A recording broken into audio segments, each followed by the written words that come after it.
The broadcast is now starting. All attendees are in listen-only mode.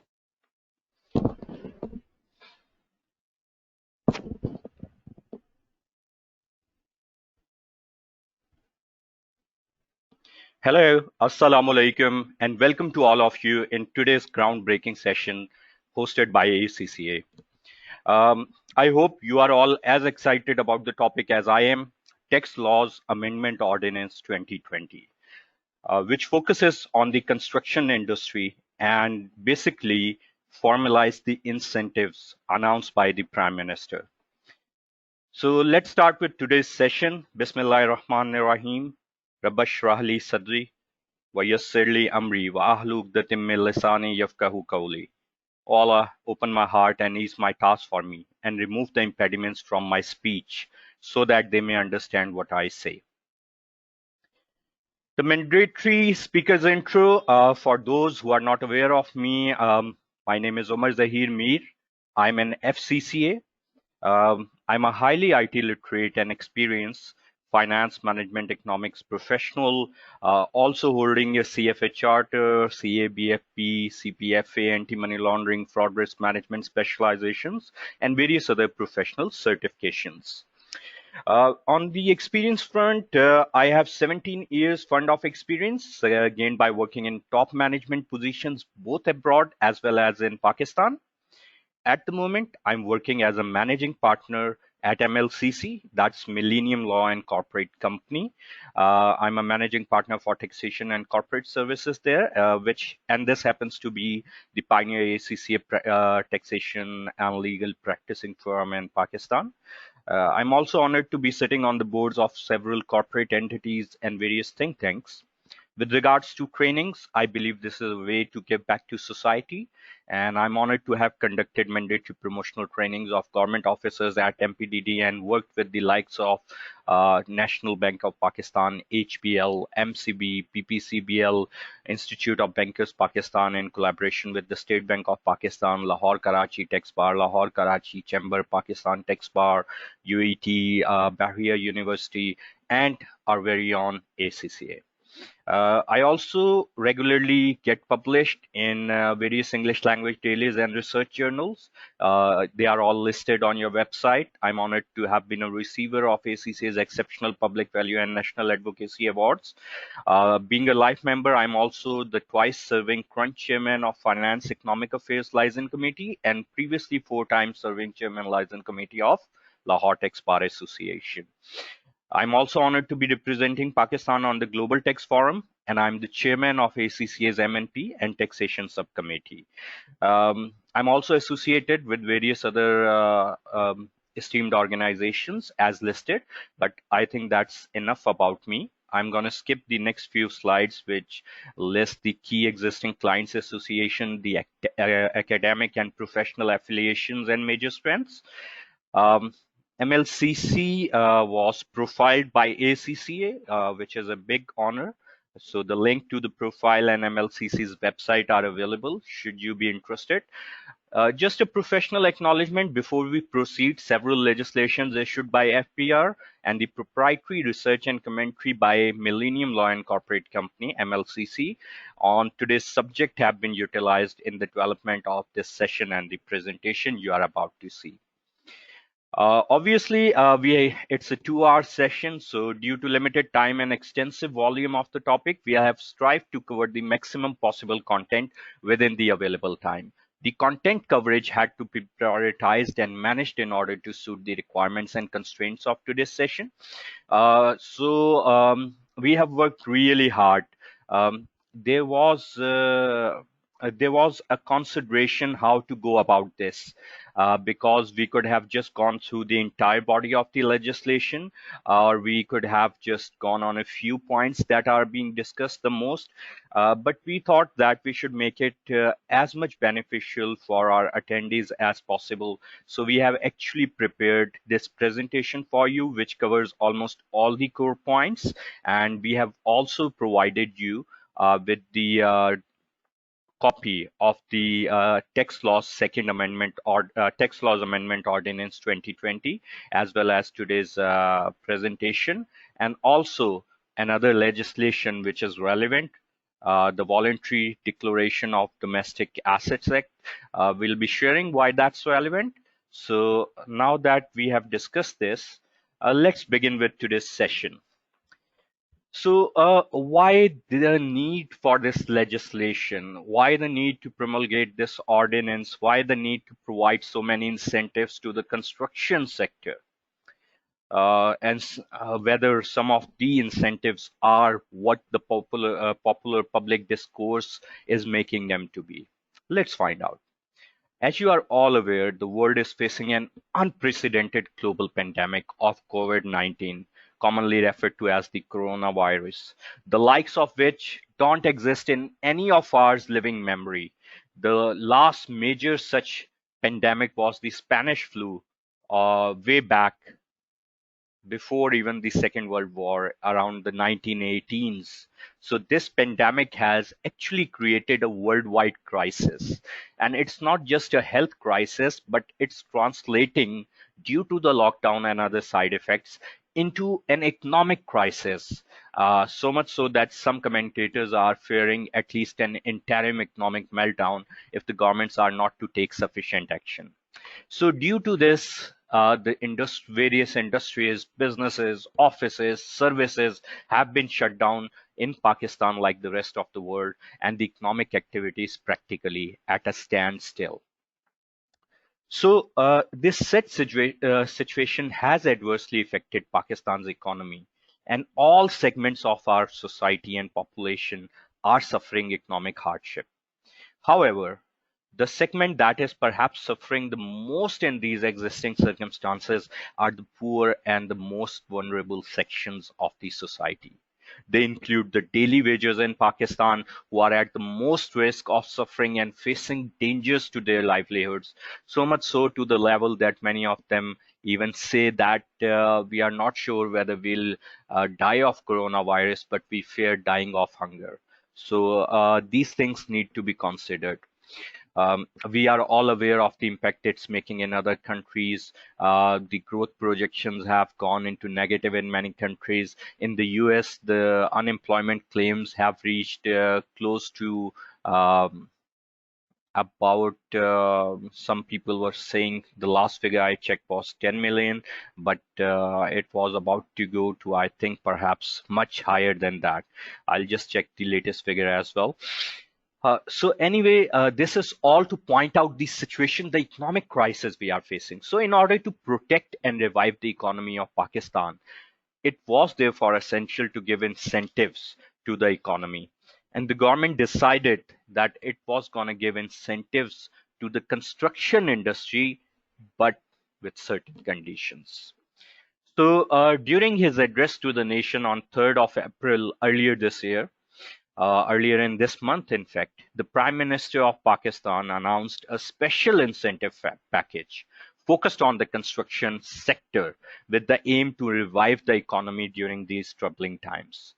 And these incentives were approved by the cabinet and presented to the President of Pakistan in line with the legal requirements, and the president has now promulgated this as the Tax Laws Amendment Ordinance 2020, and it was promulgated on 17th of April 2020. So, a very quick overview. What does this ordinance entail?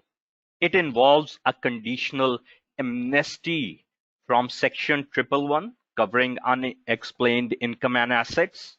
It has introduced a new section of Section 100D in the Income Tax Ordinance 2001 for tax year 2020 and onwards.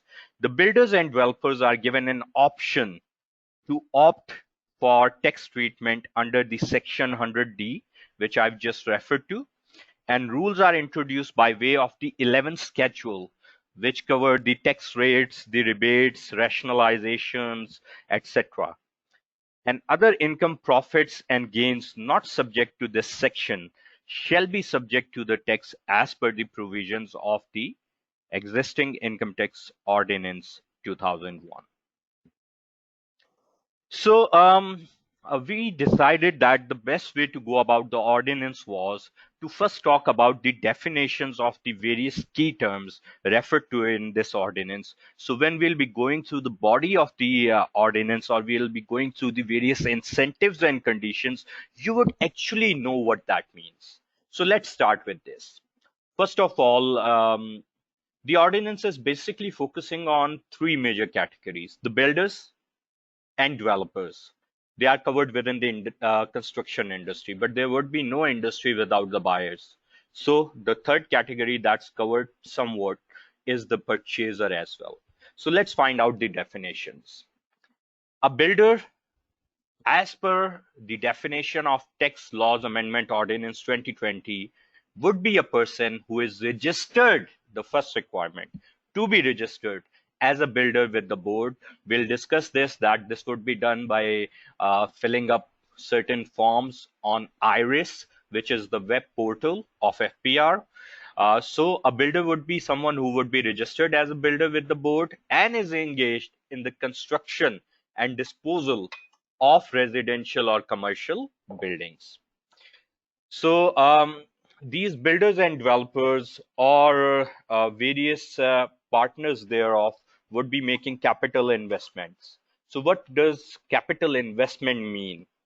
A capital investment in the context of this ordinance would mean investment as equity resources and would not include borrowed funds. So that's something important. Similarly, a developer would refer to a person who is registered as a developer with the board and engaged in the development of land in the form of plots of any kind, either for itself or otherwise. So these builders and developers would be working on projects. What do we mean by project in the context of this ordinance?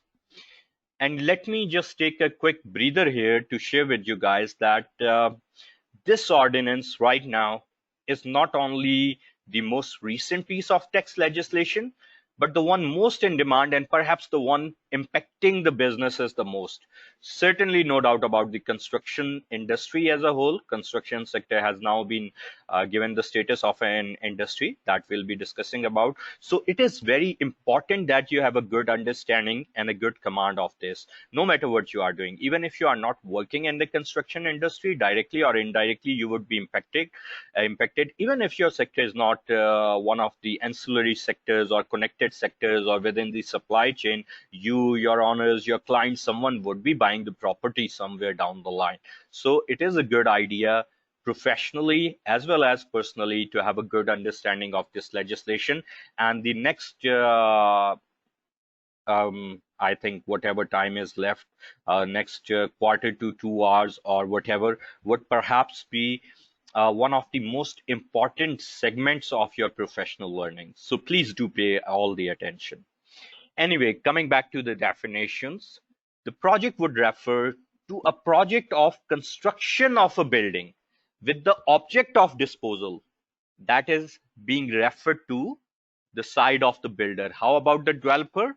The definition also covers or a project for development of land into plots with the object of disposal or otherwise. These projects would be divided within existing projects and new projects.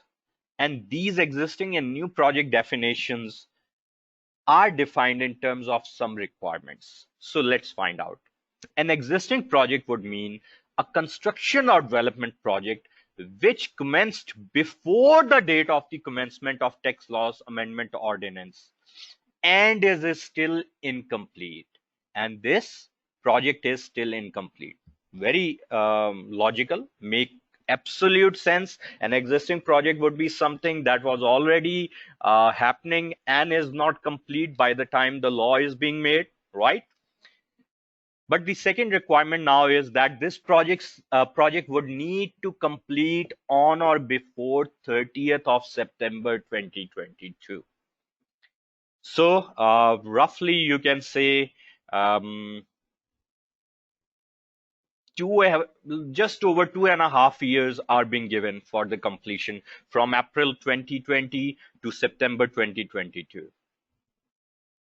Then a declaration is provided in the registration form under 11th schedule to the effect of the percentage that the project was completed on the last day of the accounting period covered within the tax year 2019. This is important because, as we'll be covering in the detailed coverage of the incentives, the percentage of the project that was covered, that was completed within tax year 2019 would not fall under the ambit of this ordinance. It would be taxed in a different manner.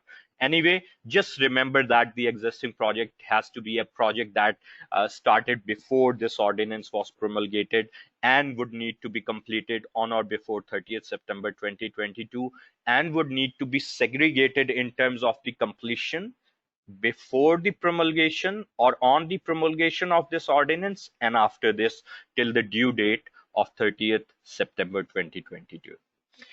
So a new project, by contrast, would mean a construction or development project which commenced during the period, which period? Starting from the date of the commencement of Tax Laws Amendment Ordinance 2020, which is 17th of April 2020, till 31st of December 2020. So now we have this window during which the new projects can start. And by start, it means they have to be registered with FBR after they get the approval from the relevant authority. We'll be covering that too. And these new projects would also have the same completion deadline of just over 2.5 years at the most. They would need to complete on or before 30th September 2022 to avail all the benefits under this ordinance. So now that we have spoken about builders and developers and the new projects and existing projects, the natural culmination would be to talk about the buyers. A first-time purchaser would be a person who purchases a building or a unit, as the case may be.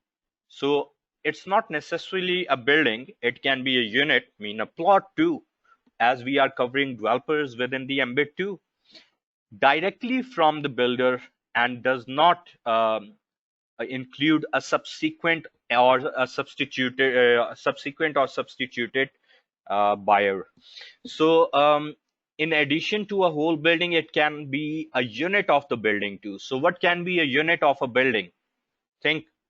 Our friends from Karachi should be pretty familiar. The phenomena is much more common there. We are referring to the flats. Anyway, we'll be discussing these things in more detail. Just remember, a first-time purchaser is someone who purchases directly from a registered builder, and it does not include a subsequent or substituted buyer.